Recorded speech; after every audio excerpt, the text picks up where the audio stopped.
Have you ever made a big purchase that you lived to regret? Well, I think a lot of us have, but in this video, we're gonna talk about some big purchases that RVers make that they almost always regret. So you're gonna wanna stay tuned.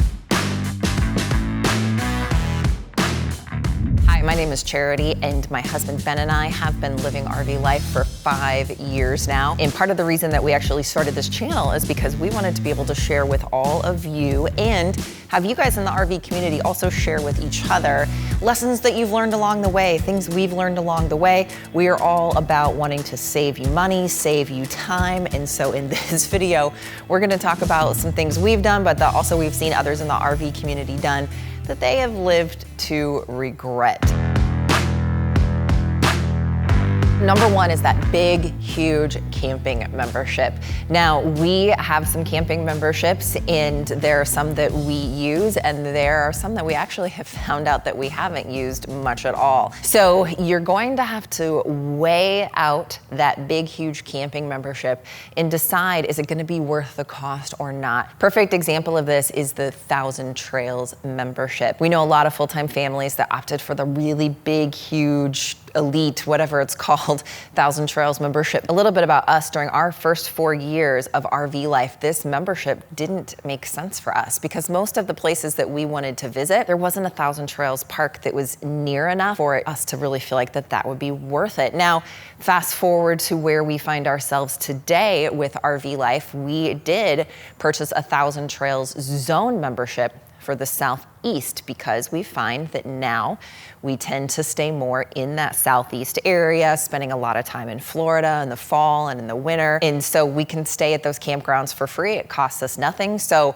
now it's a decision that we wouldn't regret. Whereas before, if we had bought that, we would totally regret it. KOA membership, interesting story there. When we first started RVing, we stayed at KOAs a lot because we were newbie RVers, didn't really know much that we had other options. So we did opt for the KOA membership. It made sense then. Now, if I did the KOA membership, I would definitely regret that. So with the camping memberships, if that's something that you're looking at, just make sure it makes financial sense so you don't live to regret that decision. Now, the number 2 purchase that a lot of RVers live to regret is an RV cover. Now, we used to actually use an RV cover when we would store our RV in the winter months. And we did a video talking a little bit about that, and I'll put a link to that video at the end of this one so you can check that video out after you finish watching this one. And we received comments from people who have had both positive and negative experiences in that video, but needless to say, most people who have a big rig find that these RV covers are a pain. They get holes, they tear easily. It's pretty disappointing when you go to check on your RV and you see a shredded $300 cover lying on the ground. So needless to say, that ends up being a purchase that a lot of RVers think is a good idea, and it just doesn't work out. Man, all of the state parks in the Florida Keys are already booked. Then how are we supposed to get the spot we really want this winter when everything is already booked up? Did you try using RV? RV? Yes, RV. So what you do is you set up a sold out search and RV will keep scanning it in the background for a cancellation. When it finds a cancellation, it'll book it for us. How cool is that? Even while we're sleeping. It's really our best shot to get the spot. Oh. All right, perfect. Well, I'll set up some searches right now and let's see what we can find. RV also now has a pay-as-you-go option, so you're not paying for the months that you're not using the service. They also have a new option where you can purchase a discounted membership at an annual price, which is gonna save you a ton of money too. So if you're wanting to book some of those state parks or campsites in the warmer weather states this winter, RV could be your best shot to get the spot. You can visit gratefulglamper.com/RV to get started and learn more. We'll also have a link in the description below. So number 3 purchase that a lot of RVers live to regret are the fancy schmancy zero gravity chairs. These are pricey, they are not cheap. And what we found is that they were big, they were bulky, they weren't very portable at all. We got rid of ours fairly quickly. They just didn't fit in our storage compartments. They were just a pain. We spent well over $100 on those chairs. They actually ended up going to the thrift store. Don't tell Ben that's what I did with them. What?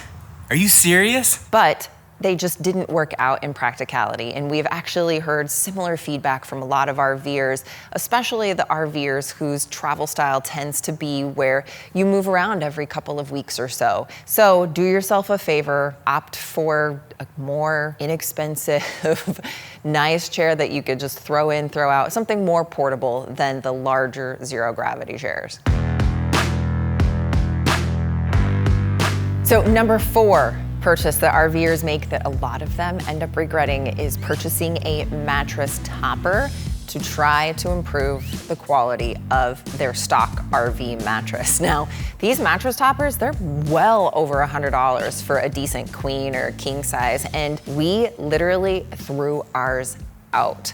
Now, what we found is that you can't really put lipstick on a pig. Just putting lipstick on a pig. This is called Crimson Sky. What do you think? And trying to put a mattress topper on top of a mattress that was already substandard quality just didn't work out in theory. So do yourself a favor, take that money and put it towards a quality mattress instead of that mattress topper.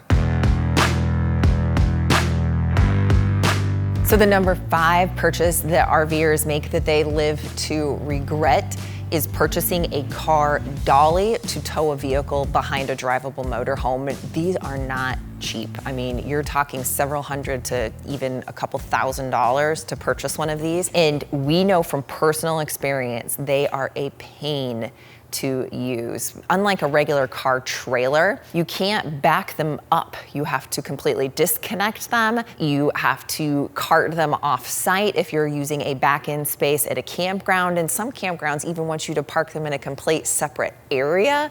And so we ditched our car dolly pretty early on. We decided to use a tow bar and purchase a vehicle that was compatible with flat towing because it is much easier, especially when you do move around frequently, which is part of why we RV, to be able to travel around. So don't go with the car dolly, spend that extra money, set up a vehicle for flat towing. You'll thank us later. The number 6 purchase that we have seen so many RVers tell us that they regret is actually just replacing their batteries when they need new batteries with a direct replacement, such as a lead acid or an AGM battery. Batteries for an RV are not cheap, and these standard replacements have a 3 to 5 year lifespan, meaning you're gonna most likely have to replace them again if you keep your RV for any length of time. Now, an option is lithium batteries, and we love our new Battleborn batteries because these are gonna last 10 to 15 years. So when you really look at the overall cost of ownership for batteries, spending money on something you're just gonna have to keep replacing over and over again versus maybe going lithium, you'll just have to run out that cost analysis for what that would mean for you. But we have talked to so many RVers that have regretted not making that particular upgrade and spending money on something that they're just gonna have to keep purchasing over and over again. Perfect example of this is a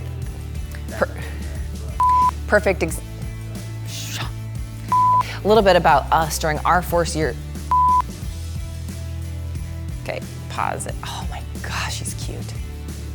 So you'll have to let me know in the comments below, and just let the RV community know in general too, what are some of the purchases that you have made for your RV that you spent a ton of money on and it just didn't pan out and you lived to regret it. I'd like to hear, but I know others would love to read your comments as well. So share with the rest of us in the RV community, what are some of those things that maybe we should think twice about before that we purchase. If we don't see you out on the road or around the campground, we'll see you in the next video.